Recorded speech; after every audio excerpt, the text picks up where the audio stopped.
he has won the election.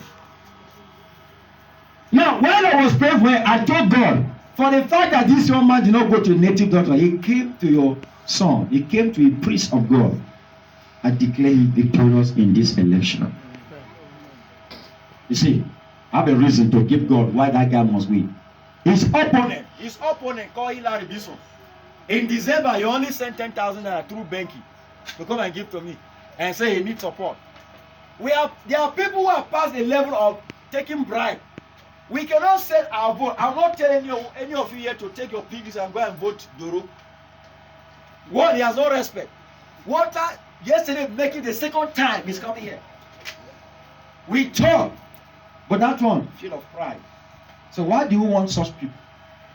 I'm giving you reasons why Walter need to win.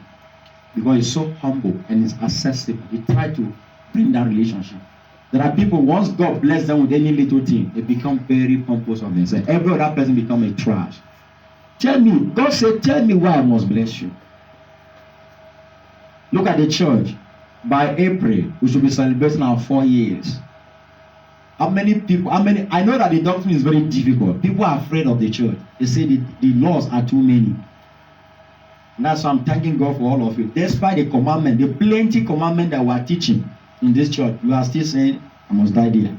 God will give you grace in the name of Jesus. Amen. Now, for the church vision to be accomplished, what is your contribution?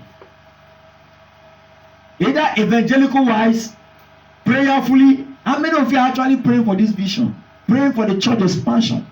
We want to go. The Lord has shown me, I've seen ourselves in America, in London, in Canada.